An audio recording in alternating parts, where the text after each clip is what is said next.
পরবর্তীকালীন সরকারে কুমিল্লার যারা যারা আছেন, বিশেষ করে এলজিআরডি মন্ত্রী আসিফ মাহমুদ আছেন, আসিফ মাহমুদ সজীব ভুইয়া, আরও উপস্থিত আছেন আলী ইমাম মজুমদার, উনি খাদ্য মন্ত্রণালয়ের দায়িত্বে রয়েছেন। আমাদের আসিফ নজরুল স্যার, উনিও কিন্তু কুমিল্লা মুরাদনগর হোমনার।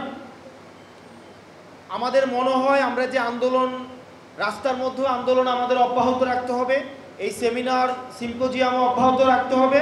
ইলিয়াস আঙ্কেল যেটা বলেছেন, আমাদের হাতিয়ার তো আছেই, ঢাকা চিটাগং যে মহাসড়ক, এই মহাসড়ক এটা তো আমাদের আছেই, এটা কিভাবে দখল নিতে হয় সেই জিনিসটা আমাদের জানা আছে, ওটা সমস্যা নাই, ওইটাকে আমরা এটাকে আমরা আমাদের মতো করে এটাকে নিয়ন্ত্রণ নিব।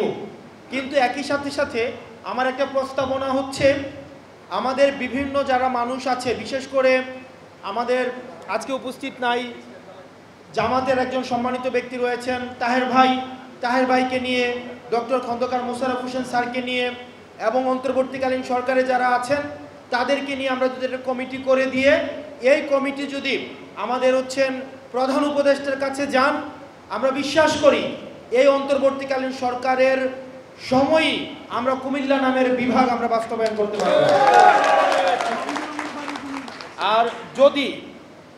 আর যদি এই পরে যদি আমাদের বাস্তবায়ন না হয়, সেক্ষেত্রে আমাদের আন্দোলনে কিভাবে মাঠের আন্দোলনের মধ্য দিয়ে আদায় করতে হয়, সেই আন্দোলনে আপনারা আমাকে অবশ্যই সামনে পাবেন। আমাদের কুমিল্লাকে নিয়ে বিভিন্ন সময় ষড়যন্ত্র করা হয়েছে, এবং কুমিল্লার যতটুকু উন্নয়ন হয়েছে রাষ্ট্রীয় বরাদ্দের মধ্য দিয়ে বা সরকারি বরাদ্দের মধ্য দিয়ে আসলে ওই অর্থে উন্নয়ন হয় নাই। কুমিল্লার ব্যক্তিকেন্দ্রিক উন্নয়নটা বেশি হয়েছে, যেহেতু এখানে রেমিটেন্স যোদ্ধা রয়েছে, মানুষ স্বশিক্ষিত এবং স্বনির্ভর, সেজন্য মানুষের মাইক্রো ডেভেলপমেন্টটা হয়েছে। কিন্তু ডেভেলপমেন্ট অ্যাজ এ কমিউনিটি, যেটা আপনি বিভিন্ন জেলাতে দেখবেন, আমাদের অনেকেই দুঃখ করে থাকে যে উত্তরবঙ্গ নাকি মঙ্গাপীড়িত, বা উত্তরবঙ্গ নাকি অনেক বেশি লেস ডেভেলপড। কিন্তু আপনি যদি উত্তরবঙ্গেও যান, তাহলে দেখবেন যে উত্তরবঙ্গের তুলনায় অবকাঠামোগতভাবে কুমিল্লা আরও বেশি কম উন্নত। আপনারা যদি দেবিদ্বারের রাস্তা দেখেন, চান্দিনা, মুরাদনগর, হোমনার রাস্তাঘাট দেখলে মনে হয় এটা একটা আদিম একটা বুনো সভ্যতার মধ্যে এখনো পর্যন্ত আছে। কুমিল্লার যতটুকু উন্নয়ন হয়েছে সেটা নিজে ইনকাম করে সৌদি আরব, দুবাই, ওমান, কাতার, বাহরাইন, এবং নিজেরা উন্নত, পড়াশোনায় উন্নত।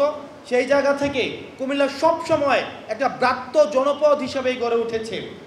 সেজন্য আমাদের দাবি থাকবে, এই অন্তর্বর্তীকালীন সরকার সহ আমাদের কমিউনিটি হিসাবে আমাদের ফাংশন করতে হবে। আপনি বিএনপি মতাদর্শী হইতে পারেন, আপনি জামাতে ইসলাম মতাদর্শ হইতে পারেন, আপনি এনসিপির মতাদর্শ হইতে পারেন। রাস্তা যদি ভাঙা থাকে, এটার উপর দিয়ে এনসিপিও হাঁটতে হয়, বিএনপির মানুষও যাইতে হয়, জামাতের মানুষও যাইতে হয়, দুঃখ কষ্ট সবারই কিন্তু হয়।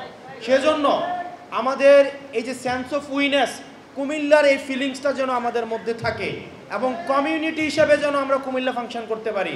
কারণ উন্নয়ন যদি হয়, যদি বিএনপি আমার জন্য উন্নয়ন করে, ব্যাপারটা এমন না এই রাস্তা দিয়ে হাঁটলে আমি আরাম পাবো না, বা এনসিপিও যদি এখন যদি কোনো একটা উন্নয়ন করে, ব্যাপারটা এমন না যেটা সবার জন্য এটার সুবিধাভোগী আমরা হব। সেজন্য আমরা যেটা দেখেছি, কুমিল্লার মধ্যে আমরা কমিউনিটি হিসাবে আমরা ফাংশন করতে বিভিন্ন ক্ষেত্রে পারি না। এই কারণে এই প্রোগ্রামটা যারা আয়োজন করেছেন, এই প্রোগ্রামটা আয়োজন করার জন্য আমি আপনাদের কাছে কৃতজ্ঞতা জানাচ্ছি।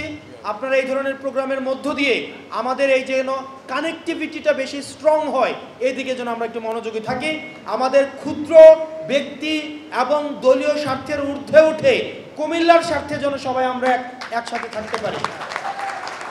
আর এখানে স্যার কিছুক্ষণ পরে বক্তব্য দিবেন, আমরা স্যারের কাছ থেকে একটা নির্দেশনা চাচ্ছি যে একটা কমিটি করে দিয়ে এই কমিটি যেন আগামী সপ্তাহের মধ্যে আপনাদের সামনে তার কার্যক্রম উপস্থাপন করে, এবং অতি শীঘ্রই যেন আমাদের প্রধান উপদেষ্টার কাছে আমাদের এই দাবিটা যেন উপস্থাপন করে, উনাকে যেন রিপোর্ট করে এই বিষয়টা উনি নিশ্চিত করবেন।